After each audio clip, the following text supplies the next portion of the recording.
now more likely to buy insurance following Britain's vote to leave the European Union. The research, which targeted Brits who had already gone on holiday in the past 6 months, shows 30% did not buy travel insurance, and 14% say that they are happy to go abroad uninsured. Around 21% of those who did not buy insurance say they were happy to take the risk, while 25% said they didn't bother as they were only on a short trip. The Consumer Intelligence Chief Executive, Ian Hughes, said, "Relying on the EHIC for travel insurance on holiday in the European Union is a major risk, particularly when it could be under threat."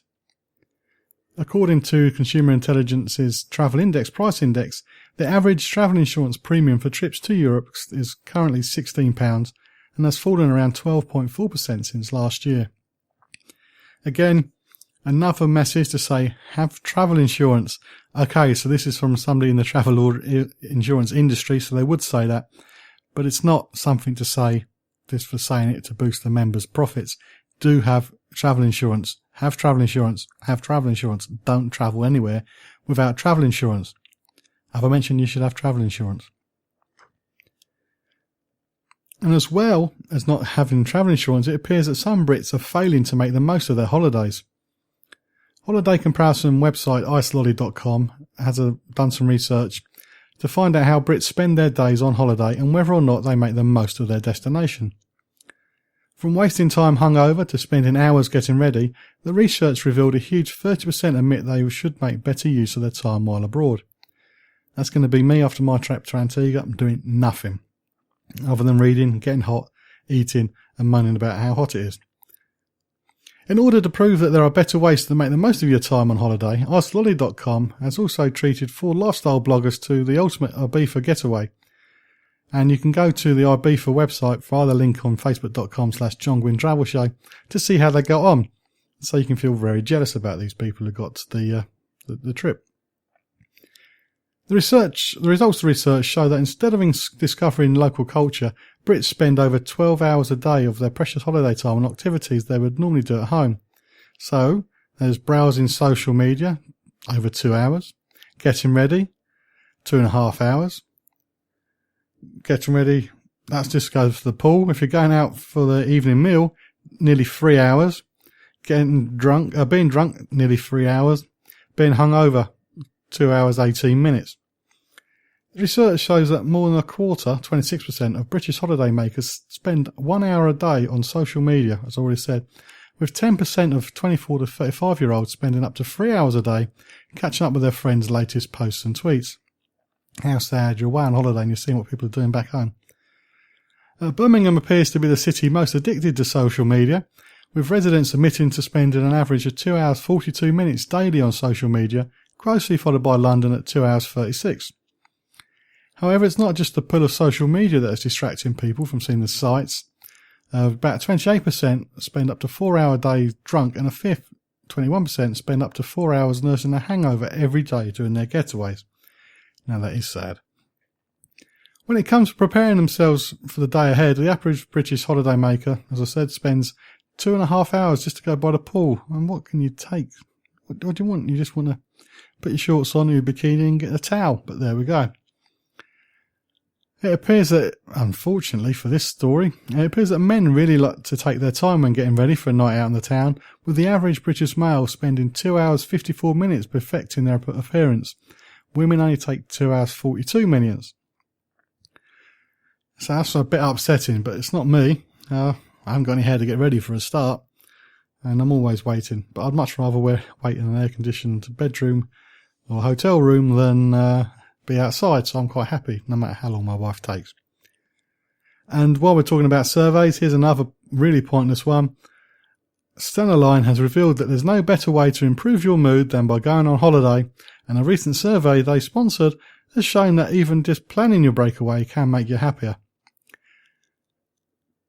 And you're not going to believe this one for somebody who runs a ferry company. However, their research also suggests that instead of organising one big trip a year, happiness levels can be boosted even further with a series of short trips spaced a few months apart. Who would supply short trips a few months apart? According to Stena Line, more and more people are booking travel for September-December, with over 282 6,000, get right, people expected its Dublin, Holyhead, Rossair, Fishguard and Rocheclare, Cherbourg routes during this period. So there you go. There's a travel company saying you should take more holidays to feel happy. Do you think you should take more holidays to feel happy, or do you think one holiday a year is enough? Facebook.com/John Guinn Travel Show and let me know. You're listening to The Travel Show with John Guinn on UKHealthRadio.com. I will get to the Airbnb story, I promise. It's just such a good one. I want to keep you hanging on there to find out and go through all the other stuff I have to share with you just so you can find out what happened to this Airbnb property. Brits are renowned for their understatement and sarcasm, and they don't always speak their mind or tell it how it is compared to our plain-speaking continental friends. That's according to London City Airport.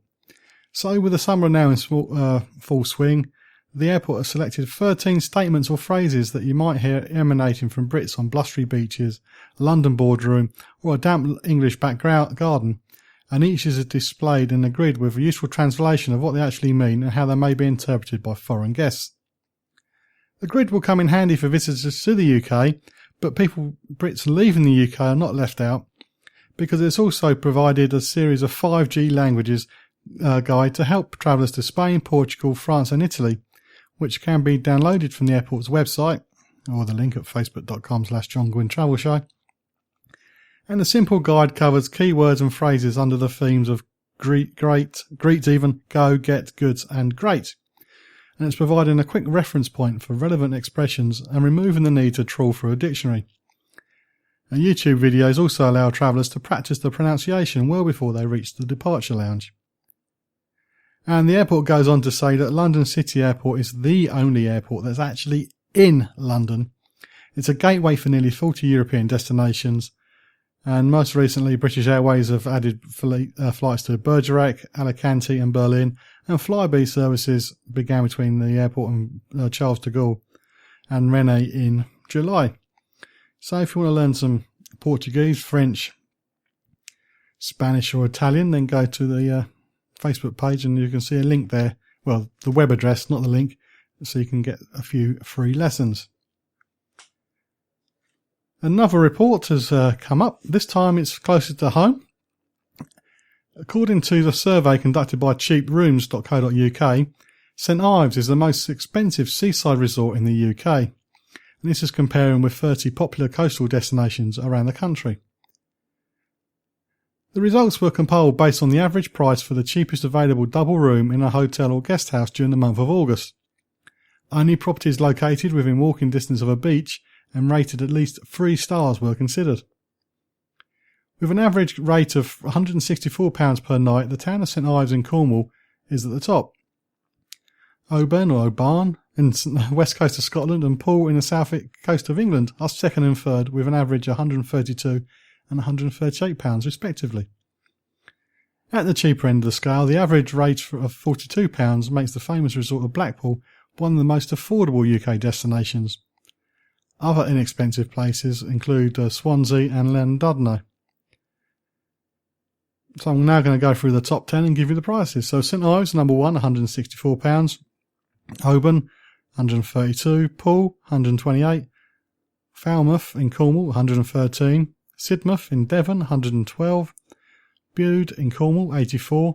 Brighton, surprisingly for me anyway, £84. Whitby in Yorkshire for £84. Bournemouth in Dorset, £84. And Portrush in Northern Ireland, also £84. And you can find out the whole report at cheaprooms.co.uk/press/resort16.html. Or again, my Facebook page will have the web address there too. Back to airports again. Air passengers using London Gatwick face the most flight delays in the UK, and that's according to the BBC. The BBC analysed aviation data and uncovered that the routes and airports which customers face the worst punctuality. On average, passengers using Gatwick experienced delays of 18 minutes per flight, and the airport said it regretted any delays. I also regret delays because I'm flying from there shortly, although my delay last time was over 5 hours. The most delayed flight was from Manchester to New York, which was delayed for an average of 88 minutes. And the data analysed by BBC was from the Civil Aviation Authority in flight departures January 2015 to March 2016. The investigation from the BBC showed that a Pakistan International Airlines flight from Manchester to New York to JFK arrived late 8 out of 10 flights in 2015. Turkmenistan Airlines had the highest number of delays, with passengers waiting on average 70 minutes beyond their scheduled time. And the average delay amongst all airlines was around 15 minutes. At Gatwick punctuality, a record compared with an average of 13-minute delays at Heathrow, the only airport with a larger number of flights, and just under 11 minutes per flight from Newcastle Airport at the same period. A spokesperson for Gatwick Airport told the BBC that the airport regrets any delays its passengers may experience, but also said that several incidents beyond that which were under Gatwick's control influenced the airport's performance during that period, including numerous air traffic control strikes across European airspace, which impacted the airport's whole flight schedule, including the long-haul flights. And out of 129 Pakistan International airline flights from Manchester to New York between January 2015 and March 2016, the delays totalled almost 190 hours. Or, as it says, an average of 88 minutes per departure. There are different rules for compensation for delays depending on the length of the flight and its destination. To be covered by the law, flights have to depart from an airport in a European Union country, or Iceland, Norway or Switzerland, or they need to be run by a UK or EU airline flying to one of those countries. For a short-haul flight covering less than 1,500 kilometres, passengers can claim £215 if the delay was more than 3 hours and it was the fault of the airline. For medium-haul flights covering between 1,500 and 3,500 kilometres, compensation is £345. And long-haul, a delay of 3 to 4 hours means compensation of £300. And more than 3 hours can be £515. Though in my claim that was disputed. 5 hours late, but we still got there left 5 hours late, but got there less than 5 hours before. We should have been late, if you know what I mean. So, the most delayed flights, Manchester to JFK with Pakistan International Airlines, then it's Heathrow to Ashgabat, Turkmenistan, Birmingham to Islamabad, Birmingham to Turkmenistan, Manchester to Chambly, Leeds Bradford to Chambly, Gatwick to Chambly. There's a connection there. Chambly probably is the reason. Manchester to Islamabad, Manchester to Lahore, and East Midlands to Chambly. Analysis, continuing on from the story from Which, suggested that almost a quarter of 1.9 million flights to or from the UK between April 2015 and March 2016 were delayed by 15 minutes or more. Which spokesperson said arriving at the airport to discover your flight has been delayed is incredibly frustrating and something thousands of holiday makers will encounter this summer. I'm not kidding there, they should go to Luton. A CAA spokesperson said a record 257 million passengers used UK airports in 2015, surpassing the previous peak of 242 million in 2007. The British Air Transport Association, which represents UK airlines, said that aviation across Europe had seen huge turmoil over the last year. Have you been caught up in delays? I've already mentioned my delay to Antigua a few years ago. There was a fault on the plane, we had to dump all the fuel, turn around and go back. And when we turned back, of course, the flight crew were over their flight time, so they couldn't come with us, so I had to find a new crew to take over, and we just got left on the plane on our own, and it wasn't great. But it did pay for a premium economy flight back from Jamaica, so it's not all bad. But what about you? What's the worst experience you've ever experienced when it comes to a flight delay? There are people that have been delayed over days. Have you been one of them unfortunate people? Facebook.com/John Guinn Travel Show and share your story. If you're going abroad by plane, boat, or the family car.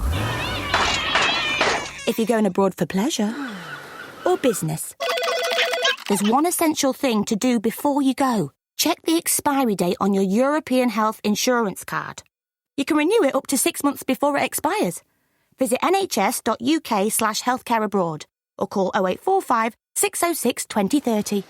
Bon voyage! You can follow me on Twitter at holiday_.